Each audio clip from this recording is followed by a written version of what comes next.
What's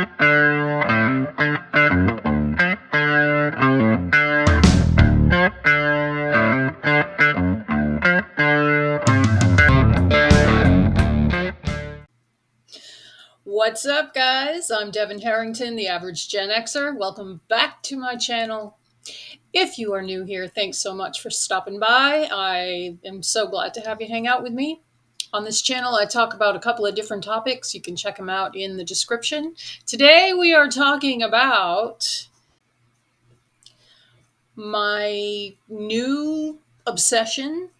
It's something I just discovered last night, and it is the Facebook page, I Regret Having Children. People get to submit anonymously, and there are some stories on here that will make your hair curl.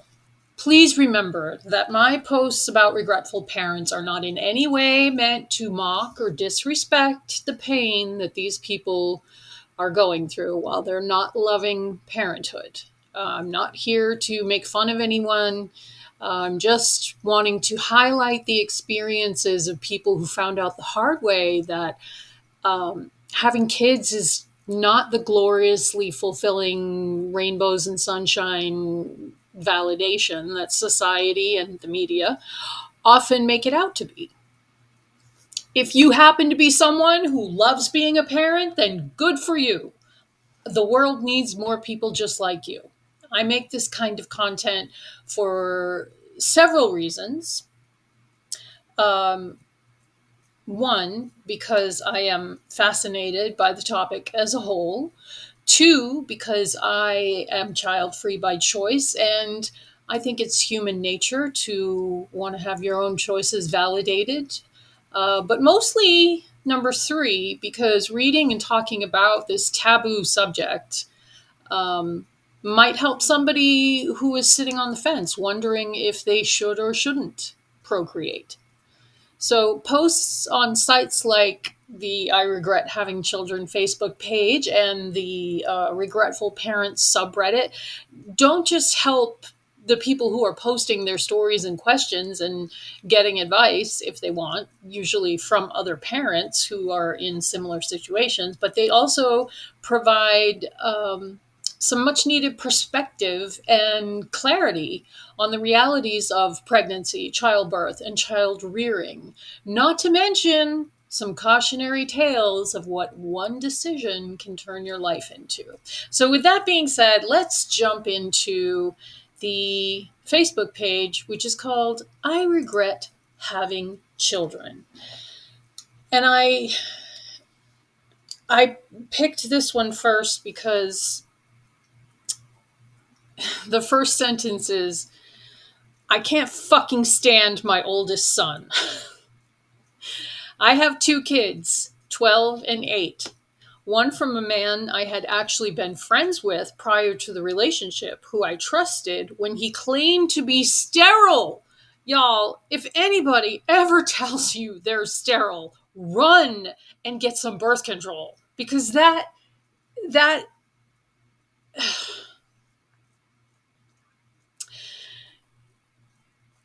just, you can't trust that. The older child being with that guy, another from an old school crush, now ex-husband number 2, because this time I was told I wouldn't be able to have more children after my first pregnancy. Another thing you should never believe. That's how so many people seem to, in these stories anyway, seem to end up having their second or third or, their oops baby, because the doctor says, oh, you probably can't get pregnant. I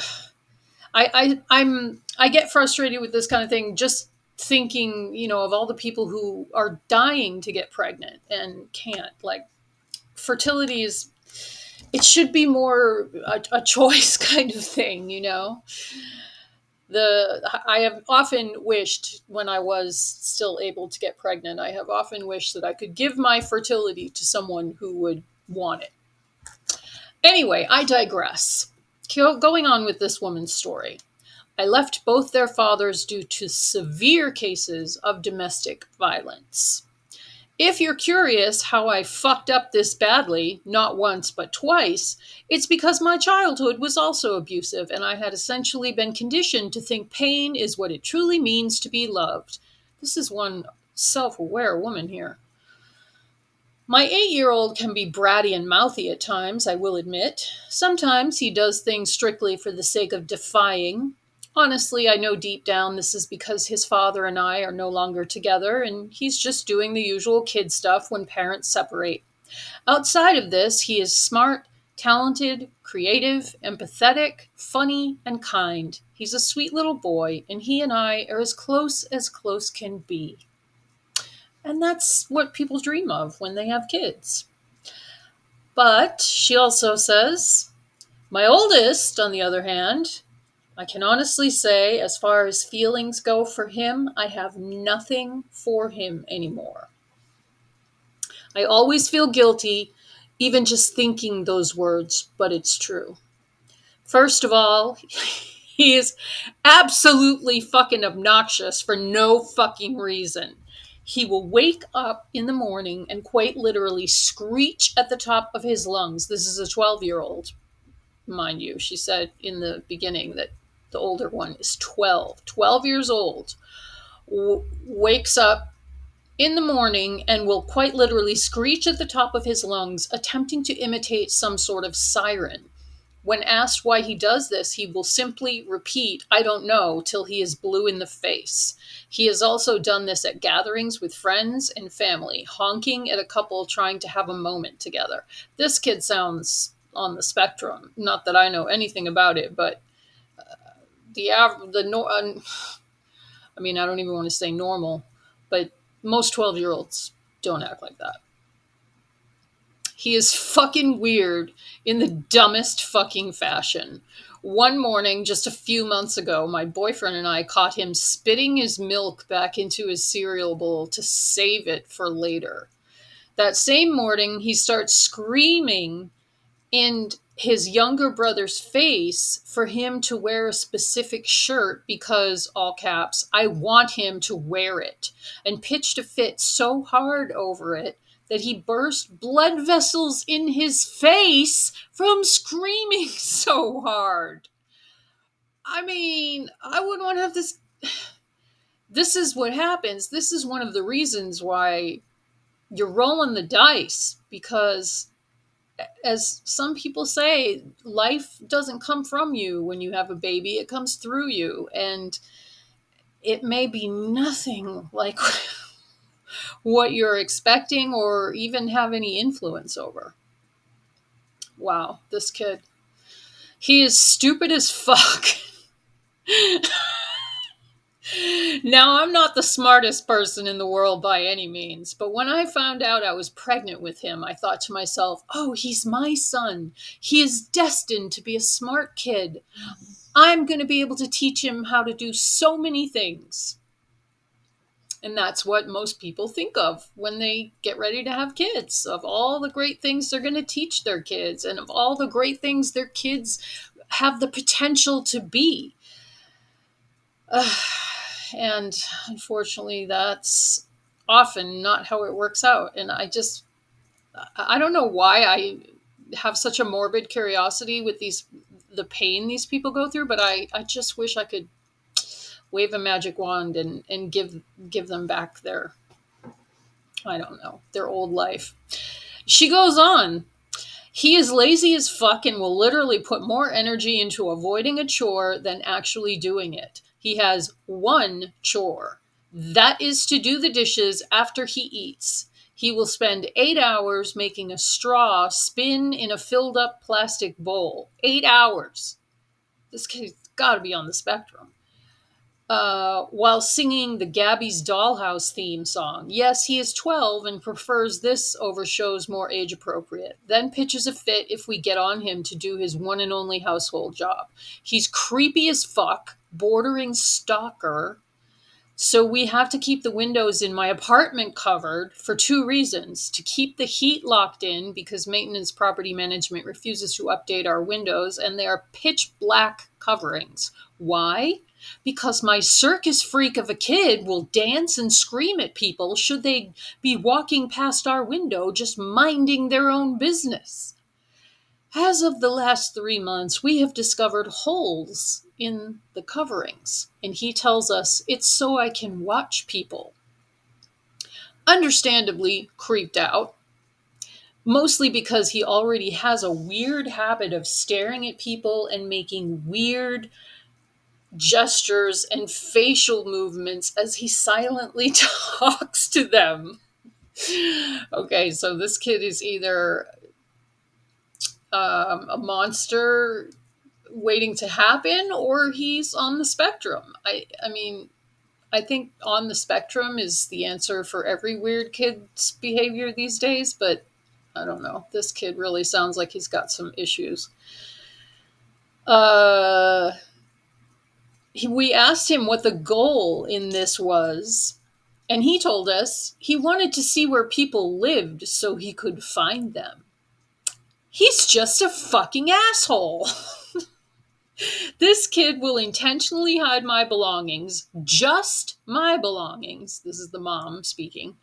Then either they randomly appear in some weird spot or he tears it apart to either stick in his mouth or use the parts to carve into my walls and TV. He has admitting to intentionally doing things to make me mad because if I wind up yelling, as I inevitably do, he gets to tell the teacher how mean I am and or just adds blatant lies, and she will coddle him. He said he doesn't care about me, and if it winds up I go to prison via a CPS case through his lies, he doesn't care so long as he gets attention, and that he thinks it will be even better because if I get locked up, people will feel bad for him. Okay, this kid is totally a sociopath or a psychopath. Psychopath. It sounds psychopaths are born, not made, as far as I understand. Anyway, this kid is fucking nuts. Keep in mind that this is the same kid that by fourth grade manipulated his teachers into thinking he couldn't read so they would do a huge chunk of his work for him. Wow. Wow. Every waking moment with this child is hell. If he is not intentionally irritating me, not normal kid stuff, he has admitted he likes seeing me go crazy. Wow. So this kid has no empathy and he gets off on making other people hurt in some way. He is just a display of absolute dumb fuckery, weird or creepy shit, stealing things, breaking things, or trying to play victim. He is balling up his fist at me, growling through clenched teeth, calling me a fuck up, calling me a bitch, actively trying to destroy my current relationship or trying to kill his brother for the fourth time or putting all of us at risk by trying to literally set the house on fire for the fifth time. He's 12. I want so badly just to send him away. His biological father is nowhere to be found, and all boarding schools and programs want to charge money that I don't have. Everyone is always Everyone is always on edge and miserable when he is around. On the few occasions he leaves the house, everyone is actually at peace and finally able to breathe. I'm also pretty pissed off that all the shit he does influences my 8-year-old, and I can only hope that he leaves before it affects the youngest so much that I can't fix it. Trust me when I say this isn't even a fraction of the tip of the iceberg. I could go on for days just typing it all out. I may write in again later on, even. I don't regret having both my kids, just the first one. Oh my God. That's freaking exhausting just reading about that. That's really terrible. And she can't get a break because the dad's not around, so she doesn't even get to send him off to his father. That gives me the creeps, like it sounds like that kid is just a Dateline episode waiting to happen. Jesus. Okay, next story.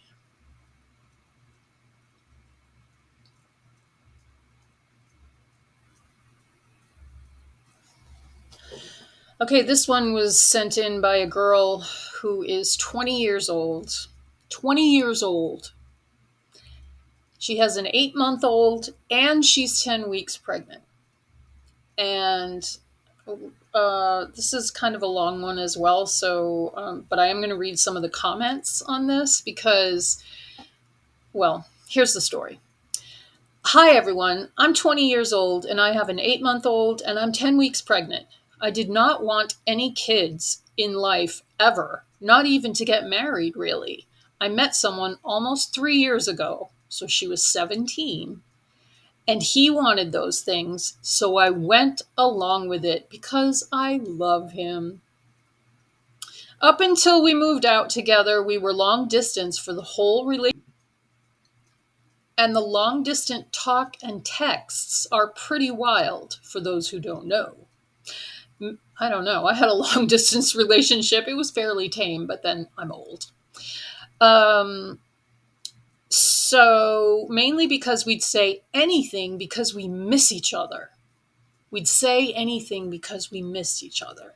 So there was talk about having kids, so my parents would maybe let him stay with us in their home. This is what a teenager thinks. Oh my God.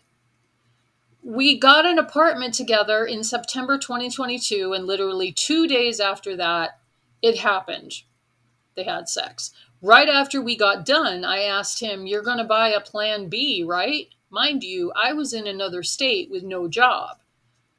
And I think she says that saying like she couldn't afford the plan B. I mean, the last time I had to buy a plan B, it was like $40. So I'm sure it hasn't gotten cheaper by now.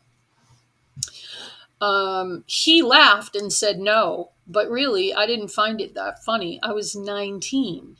Throughout my whole pregnancy, we argued. So it looks like she's saying when she was 19, they had sex and she was going to use the plan B as the birth control, as the plan A, is what it sounds like she's saying. But she had no money of her own to go buy it. So she ends up pregnant. We argued. He butchered my confidence in myself by watching porn in the bathroom that's connected to the room. But I was having sex with him anytime he wanted, which was almost every night. Ugh. He even threatened to send me back home to my mom and give me money for an abortion. That doesn't sound like a threat. He degraded me, mentally abused me. He left me to hang out with his friends for hours. He went into the new year with his friends instead of being home with his pregnant fiance. Jesus, girl, come on. Collect yourself up off the floor, as my old friend Will in New York City used to say. I always apologized to my baby in my belly because I knew that me crying every day was hurting him. After I had him at the end of May 2023, he was still watching porn, even though I voiced to him how that made me feel insecure the whole pregnancy, and especially because I was fat and flabby and bleeding out after he just watched me push a baby out. That sounds romantic. He just stopped recently watching porn, I think she means. We moved back to my parents in August 2023 because his parents weren't helping out like they said they would. We had no support, no village. There is no village. And we were not trying to have another baby. I promise we weren't. We thought we were 1000% safe, but we weren't. Fast forward to today, we still have no village, no support. No one in Georgia seems to be hiring, even though I've applied to so many places. She's 20, mind you. And she doesn't say that she's in college, so I don't know that she has anything beyond a high school diploma. She's 20 with one kid who's 8 months old, and now she's pregnant again. I mean, that would be just the absolute nightmare of my life. And she has no money. So she's this guy's hostage, essentially. I'm emotionally detached from my 8-month-old because he's always crying. He doesn't sleep for more than an hour ever since he's been born. He doesn't sleep for more than an hour, and I never get a break from him. I'm not even kidding. He hasn't been quiet since he's been born. But I guess it's my fault since I cried every day of my pregnancy. I mean, she's probably not entirely wrong. I feel nothing but regret and anger. I feel so depressed and I want to jump off a cliff at this point. No matter how many times I reach out for help, even from his parents or my parents, I get nothing. I haven't had 24 hours away from him since May 31st. I'm a horrible mom and girlfriend. I feel so guilty and upset when I look at them and they smile at me. I can't feel that same happiness anymore because you're 20 and you shouldn't be doing any of this. This girl is 20 years old. She doesn't even have the prefrontal cortex finished developing. What is it, 25, 26 when that happens? I wish that we could find a way to make fertility not kick in until the prefrontal cortex finishes developing. Oh my God. Oh my God. And so there are some pretty strongly worded comments for this poor 20-year-old girl. I won't say the commenters' names. Went along with it twice? It's not like you didn't want Italian. I don't know if that's I don't know if that's slang for something or if that's a typo, but it's not like you didn't want Italian, but he did, so you went along with it. Also, do not ever make birth control the man's responsibility. It's your body and you are stuck with the consequences. Get on the birth control pill. Good Lord. Yes, I mean, she's not wrong for sure. And I actually commented on that. The poor girl is only 20 years old, at least 5 years away from her frontal cortex finishing developing, and she's already someone's mother. Fertility wouldn't kick in until you have a whole brain. If I were in charge of everything, good Lord is right. Another person said, "This is ridiculous, and there's no other way to put it. Breeding is not a mistake. Poor innocent souls coming into this chaotic world with no support," which is another reason why it should be so much easier to prevent and terminate pregnancy, because the kids are the ones who suffer the most, being born to people who are not prepared or don't want them. Another person says, "You could give birth to this new baby and then give it up for adoption.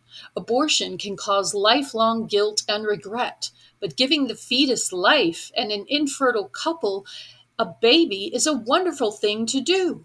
I mean, yeah, it is a wonderful thing to do, but if she doesn't want to have have to go through the pregnancy and the birth, she should not have to.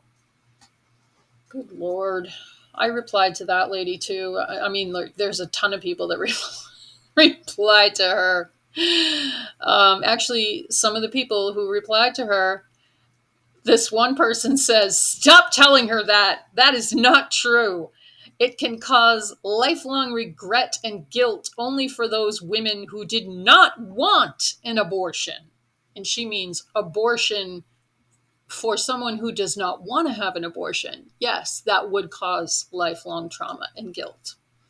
But if you really want an abortion, you should be able to have it. Why do we have to talk about this in the 21st century? As I say on every freaking video on this channel, for some reason, we can't have come this far to have only come this far. Come on, America. Oh God, now someone else is trying to get the original, the anti-abortion person kicked out. Can you please be removed from this group? Your opinion is better suited elsewhere.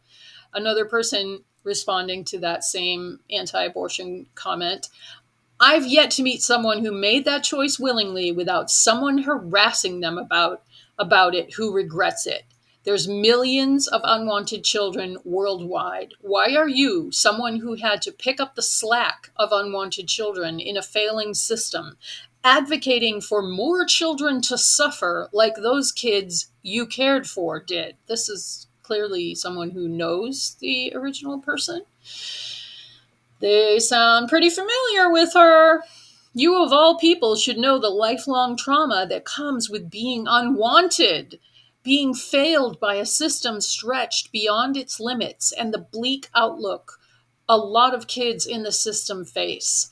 These kids are more likely to drop out of education, more likely to struggle to find employment, more likely to have their own kids end up in the system. The trauma can result in mental health issues, engaging in risky behavior, or taking drugs just to cope with how shitty their lives are, to, to live when bounced between living situations constantly. I mean, amen, girl. Go on, girl. She goes on top of that, they're more likely to be manipulated by the first partner who makes them feel loved, which makes them vulnerable to grooming and abuse throughout their adult lives. I mean, if this lady ain't a social worker or a mental health professional, she goes on. Or they can't trust anyone to end up isolating themselves. There's so many effects long term for kids who ended up in the system that surely anyone who has seen all that going on wouldn't want more kids to go through it. There aren't enough people out there who can provide a shred of stability to kids by fostering. Instead, they get stuck bouncing around the system, and there's many kids with emotional and behavioral issues who aren't considered well behaved or stable enough to go to a foster home, and they get bounced around until they're old enough to be turfed out. The kids you fostered are the lucky ones. Lots of foster homes aren't stable or even safe. Some people take these kids in for the money and neglect or abuse the kids, causing further trauma to an already nearly broken child. Until the system is able to support the kids in their care already, we really should not be advocating for more kids to be put into that system when there are alternatives, like not having the kid in the first place so they don't have to live a life of potential suffering like that. Wow. Oh my God. That was intense. I think 2 stories is probably enough for this video tonight. So thank you, everyone. If you made it this far. Oh my God. Please don't get pregnant when you're really young and don't have a prefrontal cortex. Please wait. Please just wait.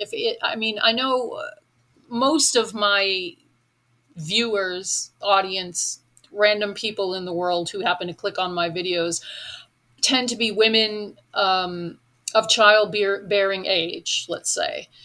So please just think about what you're doing. Please. And if you live in a place where you do have access to safe and legal abortion, just thank your lucky stars, because it's fucking weird times. I always say, I'm Gen X, in case you didn't notice. And this channel is geared, I thought it was going to be geared toward Gen Xers, but I'm thrilled that I get younger ladies checking my stuff out. So I so appreciate all of that. But I always think it's so bizarre that it seems like Gen X women born in those years of 60 to 80 or 65 to 80, depending on how you calculate it. But we were like the one group of women who grew up and I'm talking about in the United States, obviously. We grew up where abortion was legal, federally legal, all 50 states. It was nobody's business. It was not the massive religious far right, beating a dead horse, with all the stuff that's going on today. That there wasn't that, and we were the one group of women who basically went our entire childbearing years not having the pressure that women younger than us have today. And I was born in 1970, so I'm 53 now, and started having sex at the average age of 16 and a half. one of the many reasons why I am the average Gen Xer. Um, and when you're a young teenager, you screw around and get pregnancy scares all the time. And I was very fortunate that I did not get pregnant then. Um, but Gen X women got to have Roe v. Wade protections of federal legality for abortion in every state until just about the time we hit menopause. And that is so bizarre to me that I actually was born at the right time for something, Like I remember I remember like not getting a period anymore, and right around that time was when they reversed Roe v. Wade, and I just thought, geez, this is so sad. Like one generation got to enjoy, or not enjoy, but have right to our own body. One generation of women in the United States. How sad is that? And on that note, kids, I'm going to say goodnight. If you watched all the way to the end, thank you so much for hanging out with me tonight. And I will see you guys in the next video.